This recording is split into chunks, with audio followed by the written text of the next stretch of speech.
श्री परमात्मने नमः। यथार्थ गीता, श्रीमद् भगवत गीता, अथ द्वादशोऽध्यायः। एकादश अध्याय के अंत में श्री कृष्ण ने बारंबार बल दिया था कि अर्जुन, मेरा यह स्वरूप जिसे तूने देखा तेरे सिवाय न पहले कभी देखा गया है और न भविष्य में कोई देख सकेगा। मैं न तप से, न यज्ञ से और न दान से ही देखे जाने को सुलभ हूं, किंतु अनन्य भक्ति के द्वारा अर्थात मेरे अतिरिक्त अन्यत्र कहीं श्रद्धा बिखेरने न पाए, निरंतर तैल धारावत मेरे चिंतन के द्वारा ठीक इसी प्रकार जैसा तूने देखा मैं प्रत्यक्ष देखने के लिए, तत्व से साक्षात जानने के लिए और प्रवेश करने के लिए भी सुलभ हूं। अतः अर्जुन, तू निरंतर मेरा ही चिंतन कर, भक्त बन। अध्याय के अंत में उन्होंने कहा था, अर्जुन, तू मेरे ही द्वारा निर्धारित किए गए कर्म को कर, मत परमः, अपितु मेरे परायण होकर कर। अनन्य भक्ति ही उसकी प्राप्ति का माध्यम है। इस पर अर्जुन का प्रश्न स्वाभाविक था कि जो अव्यक्त अक्षर की उपासना करते हैं, इन दोनों में श्रेष्ठ कौन है? अर्जुन उवाच,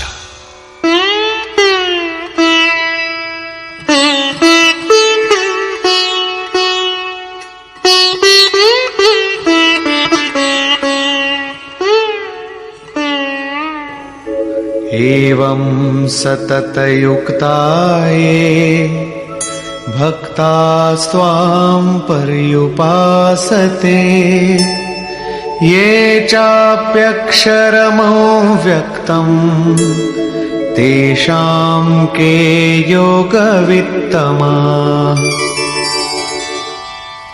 एवं अर्थात इस प्रकार जो अभी अभी आपने विधि बताई है, ठीक इसी विधि के अनुसार अनन्य भक्ति से आपकी शरण लेकर आपसे निरंतर संयुक्त होकर आपको भली प्रकार उपासते हैं, और दूसरे जो आपकी शरण न लेकर स्वतंत्र रूप से अपने भरोसे उसी अक्षय और अव्यक्त स्वरूप की उपासना करते हैं जिसमें आप भी स्थित हैं, इन दोनों प्रकार के भक्तों में अधिक उत्तम योगवेत्ता कौन है?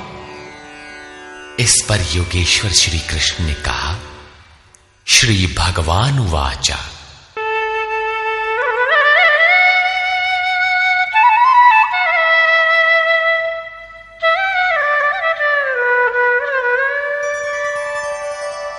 मय्यावेश्य मनो ये मां नित्ययुक्ता उपासते, श्रद्धया परयोपेता ते मे युक्ततमा मता। अर्जुन, मुझ में मन को एकाग्र करके निरंतर मुझसे संयुक्त हुए जो भक्तजन परम से संबंध रखने वाली श्रेष्ठ श्रद्धा से युक्त होकर मुझे भजते हैं, वे मुझे योगियों में भी अति उत्तम योगी मान्य हैं। ये त्वक्षरमनिर्देश्यम् अव्यक्तं पर्युपासते, सर्वत्र गमचिन्त्यं च कूटस्थमचलं ध्रुवम्, संयम्येन्द्रियग्रामं सर्वत्र समबुद्धयः ते प्राप्नुवन्ति मामेव सर्वभूतहिते रताः। जो पुरुष इंद्रियों के समुदाय को भली प्रकार संयत करके मन बुद्धि के चिंतन से अत्यंत परे सर्वव्यापी अकथनीय स्वरूप सदा एक रस रहने वाले नित्य अचल अव्यक्त आकार रहित और अविनाशी ब्रह्म की उपासना करते हैं, संपूर्ण भूतों के हित में लगे हुए और सब में समान भाव वाले वे योगी भी मुझे ही प्राप्त होते हैं। ब्रह्म के उपर्युक्त विशेषण मुझसे भिन्न नहीं है, किंतु क्लेशोऽधिकतरस्तेषाम् अव्यक्तासक्तचेतसाम् अव्यक्ता हि गतिर्दुःखम् देहवद्भिरवाप्यते। उन अव्यक्त परमात्मा में आसक्त हुए चित्त वाले पुरुषों के साधन में क्लेश विशेष है, क्योंकि देहाभिमानियों से अव्यक्त विषयक गति दुखपूर्वक प्राप्त की जाती है। जब तक देह का भान है तब तक अव्यक्त की प्राप्ति दुष्कर है। योगेश्वर श्री कृष्ण सद्गुरु थे। अव्यक्त परमात्मा उनमें व्यक्त था। वे कहते हैं कि महापुरुष की शरण न लेकर जो साधक अपनी शक्ति समझते हुए आगे बढ़ता है कि मैं इस अवस्था में हूं, आगे इस अवस्था में जाऊंगा, मैं अपने ही अव्यक्त शरीर को प्राप्त होऊंगा, वो मेरा ही रूप होगा, मैं वही हूं, इस प्रकार सोचते प्राप्ति की प्रतीक्षा न करके अपने शरीर को ही सोहम कहने लगता है। यही इस मार्ग में सबसे बड़ी बाधा है। वो दुःखालियम अशाश्वतम में ही घूम फिर कर खड़ा हो जाता है। किंतु जो मेरी शरण लेकर चलता है वो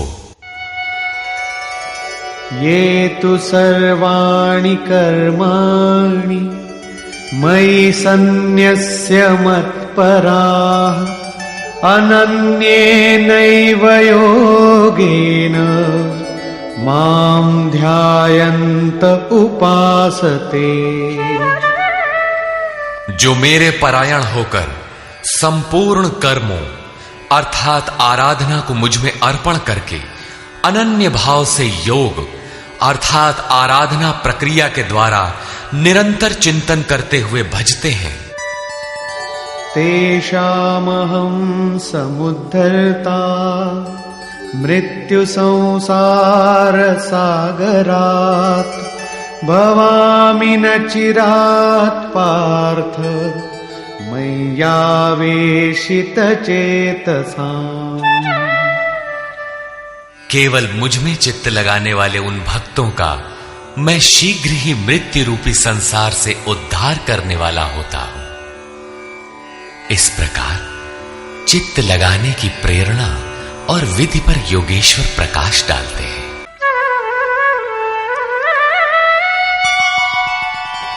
मय्येव मन आधत्स्व मयि बुद्धिं निवेशय निवसिष्यसि मय्येव अत ऊर्ध्वं न संशयः। इसलिए अर्जुन, तू मुझ में मन लगा, मुझ में ही बुद्धि लगा, इसके उपरांत तू मुझ में ही निवास करेगा, इसमें कुछ भी संशय नहीं है। मन और बुद्धि भी न लगा सके तब, जैसा अर्जुन ने पीछे कहा भी था कि मन को रोकना तो मैं वायु की तरह दुष्कर समझता हूं। इस पर योगेश्वर श्री कृष्ण कहते हैं,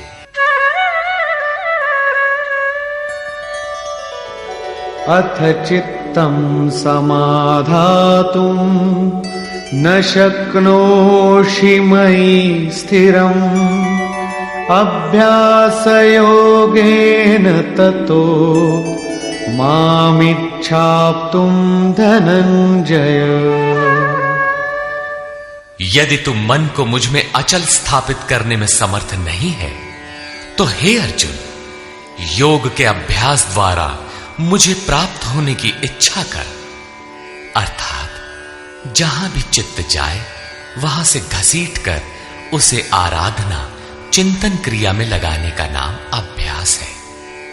यदि ये भी न कर पाए तो अभ्यासेऽप्यसमर्थोऽसि मत्कर्म परमो भव मदर्थमपि कर्माणि कुर्वन् सिद्धिमवाप्स्यसि। यदि तू अभ्यास में भी असमर्थ है तो केवल मेरे लिए कर्म कर, अर्थात आराधना करने में तत्पर हो जा। इस प्रकार मेरी प्राप्ति के लिए कर्मों को करता हुआ तू मेरी प्राप्ति रूपी सिद्धि को ही प्राप्त होगा। अर्थात अभ्यास भी पार न लगे तो साधन पथ में लगे भर रहो। अथैतदप्यशक्तोऽसि कर्तुम् मद्योगमाश्रितः सर्वकर्मफलत्यागम् ततः कुरु यतात्मवान्। यदि इसे भी करने में असमर्थ हो तो संपूर्ण कर्म के फल का त्याग कर, अर्थात लाभ हानि की चिंता छोड़कर मद्योग के आश्रित होकर, अर्थात समर्पण के साथ आत्मवान महापुरुष की शरण में जाओ। उनसे प्रेरित होकर कर्म स्वतः होने लगेगा। समर्पण के साथ कर्म फल के त्याग का महत्व बताते हुए योगेश्वर श्री कृष्ण कहते हैं,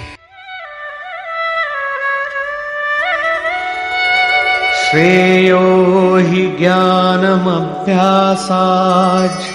ज्ञानाध्यानं विशिष्यते ध्यानात् कर्मफलत्यागः त्यागात् शान्तिरनन्तरम्।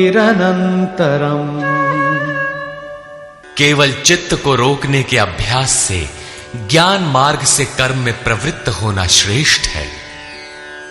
ज्ञान माध्यम से कर्म को कार्य रूप देने की अपेक्षा ध्यान श्रेष्ठ है, क्योंकि ध्यान में इष्ट रहता ही है।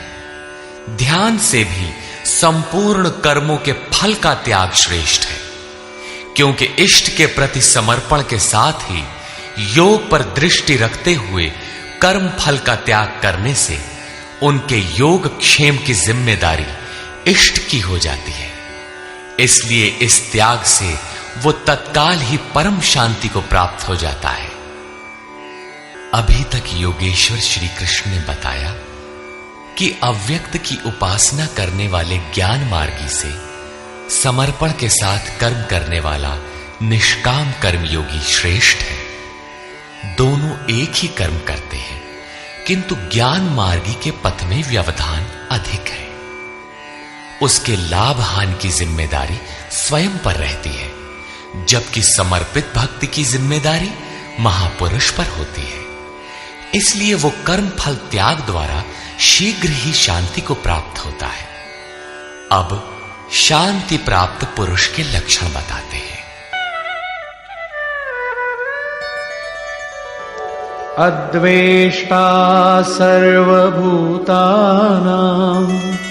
मैत्रः करुण एव च निर्ममो निरहंकारः समदुःख सुख क्षमी। इस प्रकार शांति को प्राप्त हुआ जो पुरुष सब भूतों में द्वेष भाव से रहित, सबका प्रेमी और हेतु रहित दयालु है, और जो ममता से रहित, अहंकार से रहित, सुख दुख की प्राप्ति में सम तथा क्षमावान है।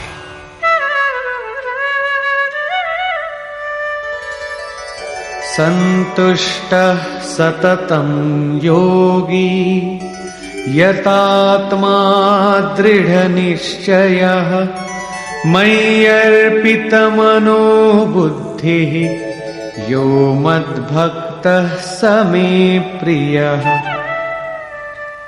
जो निरंतर योग की पराकाष्ठा से संयुक्त है, लाभ तथा हानि में संतुष्ट है, मन तथा इंद्रियों सहित शरीर को वश में किए हुए है, दृढ़ निश्चय वाला है, वो मुझ में अर्पित मन बुद्धि वाला मेरा भक्त मुझे प्रिय है।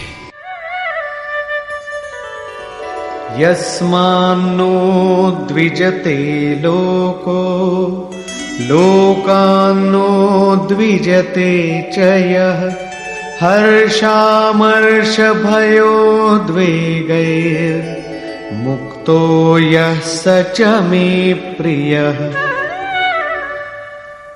जिससे कोई भी जीव उद्वेग को प्राप्त नहीं होता और जो स्वयं भी किसी जीव से उद्विग्न नहीं होता, हर्ष, संताप, भय और समस्त विक्षोभों से मुक्त है, वो भक्त मुझे प्रिय है। साधकों के लिए यह श्लोक अत्यंत उपयोगी है। उन्हें इस ढंग से रहना चाहिए कि उनके द्वारा किसी के मन को ठेस न लगे। इतना तो साधक कर सकता है, किंतु दूसरे लोग इस आचरण से नहीं चलेंगे। वे तो संसारी हैं ही, वे तो आग उगलेंगे, कुछ भी कहेंगे, किंतु पथिक को चाहिए कि अपने हृदय में उनके द्वारा अर्थात उनके आघातों से भी उथल पुथल न हो। चिंतन में सुरत लगी रहे, क्रम न टूटे। उदाहरण के लिए, आप स्वयं सड़क पर नियमानुकूल बाएं से चल रहे हैं, कोई मदिरा पीकर चला आ रहा है, उससे बचना भी आपकी जिम्मेदारी है। अनपेक्ष शुचिर्दक्ष उदासीनो गतव्यथः सर्वारंभ परित्यागी यो मद्भक्तः स मे प्रियः। जो पुरुष आकांक्षाओं से रहित सर्वथा पवित्र है, दक्ष अर्थात आराधना का विशेषज्ञ है, अर्थात ऐसा नहीं कि चोरी करता हो तो दक्ष है। श्री कृष्ण के अनुसार कर्म एक ही है, नियत कर्म, आराधना, चिंतन, उसमें जो दक्ष है। जो पक्ष विपक्ष से परे है, दुखों से मुक्त है, सभी आरंभों का त्यागी, वो मेरा भक्त मुझे प्रिय है। करने योग्य कोई क्रिया उसके द्वारा आरंभ होने के लिए शेष नहीं रहती।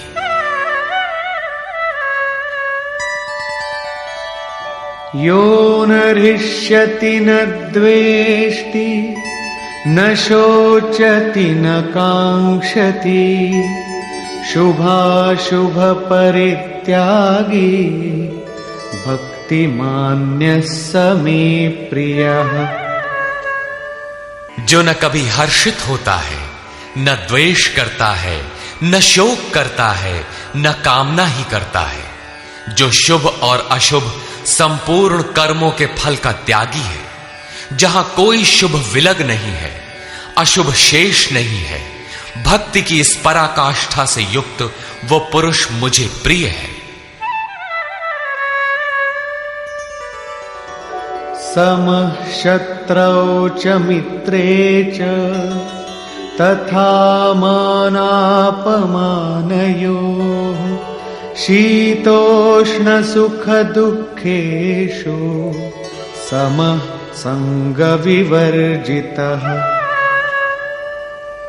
जो पुरुष शत्रु और मित्र में, मान तथा अपमान में सम है, जिसके अंतःकरण की वृत्तियां सर्वथा शांत हैं, जो सर्दी गर्मी सुख दुखादि द्वंद्वों में सम है और आसक्ति रहित है, तथा तुल्य निंदा स्तुतिर्मौनी संतुष्टो येन केनचित् अनिकेतः स्थिरमतिर् भक्तिमान् मे प्रियो नरः।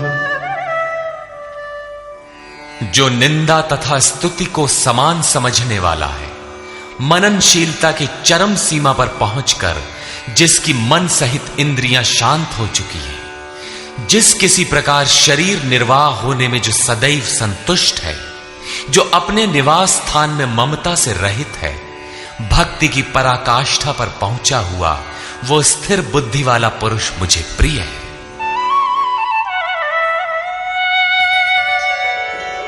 ये तु धर्म्यामृतमिदं यथोक्तं पर्युपासते श्रद्धाना मत्परमा भक्तास्तेतीव मे प्रिया। जो मेरे परायण हुए हार्दिक श्रद्धा युक्त पुरुष इस उपर्युक्त धर्ममय अमृत का भली प्रकार सेवन करते हैं, वे भक्त मुझे अतिशय प्रिय है। निष्कर्ष। गत अध्याय के अंत में योगेश्वर श्री कृष्ण ने कहा था कि अर्जुन, तेरे सिवाय न कोई पाया है न पा सकेगा जैसा तूने देखा, किंतु अनन्य भक्ति अथवा अनुराग से जो भजता है वो इसी प्रकार मुझे देख सकता है, तत्व के साथ मुझे जान सकता है और मुझ में प्रवेश भी पा सकता है। अर्थात परमात्मा ऐसी सत्ता है जिसको पाया जाता है। अतः अर्जुन, भक्त बन। अर्जुन ने इस अध्याय में प्रश्न किया कि भगवान, अनन्य भाव से जो आपका चिंतन करते हैं और दूसरे वे जो अक्षर अव्यक्त की उपासना करते हैं, इन दोनों में उत्तम योगवेदता कौन है? योगेश्वर श्री कृष्ण ने बताया कि दोनों मुझे ही प्राप्त होते हैं, क्योंकि मैं अव्यक्त स्वरूप हूं, किंतु जो इंद्रियों को वश में रखते हुए मन को सब ओर से समेटकर अव्यक्त परमात्मा में आसक्त हैं, उनके पथ में क्लेश विशेष है। जब तक देह का अध्यास अर्थात भान है, तब तक अव्यक्त स्वरूप की प्राप्ति दुखपूर्ण है, क्योंकि अव्यक्त स्वरूप तो चित्त के निरोध और विलय काल में मिलेगा। उसके पूर्व उसका शरीर ही बीच में बाधक बन जाता है। मैं हूं, मुझे पाना है कहते कहते अपने शरीर की ही ओर घूम जाता है। उसके लड़खड़ाने की अधिक संभावना है। अतः अर्जुन, तू संपूर्ण कर्मों को मुझ में अर्पण करके अनन्य भक्ति से मेरा चिंतन कर। जो मेरे परायण भक्तजन संपूर्ण कर्मों को मुझ में अर्पण करके मानव शरीरधारी मुझ सगुण योगी के रूप का ध्यान द्वारा तैल धारावत निरंतर चिंतन करते हैं, उनका मैं शीघ्र ही संसार सागर से उद्धार करने वाला हो जाता हूं। अतः भक्ति मार्ग श्रेष्ठ है। अर्जुन, मुझ में मन को लगा, मन न लगे तो भी लगाने का अभ्यास कर। जहां भी चित्त जाए पुनः घसीट कर उसका निरोध कर। यह भी करने में असमर्थ है तो तू कर्म कर। कर्म एक ही है, यज्ञार्थ कर्म। तू कार्यम कर्म करता भर जा, दूसरा न कर। उतना ही कर, पार लगे चाहे न लगे। यदि यह भी करने में असमर्थ है तो स्थित प्रज्ञ आत्मवान तत्वज्ञ महापुरुष की शरण होकर संपूर्ण कर्म फलों का त्याग कर। ऐसा त्याग करने से तू परम शांति को प्राप्त हो जाएगा। तत्पश्चात परम शांति को प्राप्त हुए भक्त के लक्षण बताते हुए योगेश्वर श्री कृष्ण ने कहा, जो संपूर्ण भूतों में द्वेष भाव से रहित है, जो करुणा से युक्त और दयालु है, ममता और अहंकार से रहित है, वह भक्त मुझे प्रिय है। जो ध्यान योग में निरंतर तत्पर और आत्मवान आत्मस्थित है, वह भक्त मुझे प्रिय है। जिससे न किसी को उद्वेग प्राप्त होता है और स्वयं भी जो किसी से उद्वेग को प्राप्त नहीं होता, ऐसा भक्त मुझे प्रिय है।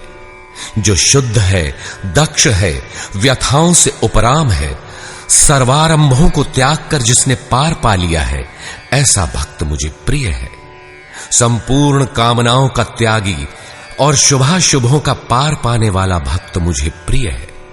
जो निंदा और स्तुति में समान और मौन है, मन सहित जिसकी इंद्रियां शांत और मौन है, जो किसी भी प्रकार शरीर निर्वाह में संतुष्ट और रहने के स्थान में ममता से रहित है, शरीर रक्षा में भी जिसकी आसक्ति नहीं है, ऐसा स्थित प्रज्ञ भक्तिमान पुरुष मुझे प्रिय है।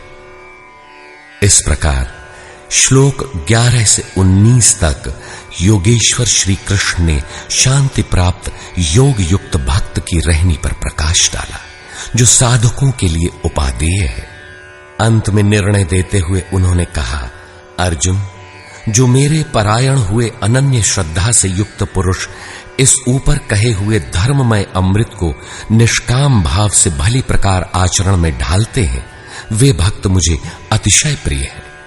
अतः समर्पण के साथ इस कर्म में प्रवृत्त होना श्रेयतर है, क्योंकि उसके हान लाभ की जिम्मेदारी वह इष्ट सद्गुरु अपने ऊपर ले लेते हैं। यहां श्री कृष्ण ने स्वरूपस्थ महापुरुष के लक्षण बताए, उनकी शरण में जाने को कहा और अंत में अपनी शरण में आने की प्रेरणा देकर उन महापुरुषों के समकक्ष अपने को घोषित किया। श्री कृष्ण एक योगी महात्मा थे। इस अध्याय में भक्ति को श्रेष्ठ बताया गया, अतः इस अध्याय का नामकरण भक्ति योग युक्ति संगत है। ओम तत्सदिति। श्रीमद् भगवद गीता सूपनिषत्सु ब्रह्म विद्यायाम योग शास्त्रे श्री कृष्णा अर्जुन संवादे भक्ति योग नाम 12वां। इस प्रकार स्वामी अड़गड़ानंद कृत श्रीमद् भगवद गीता के भाष्य यथार्थ गीता का 12वां अध्याय पूर्ण होता है।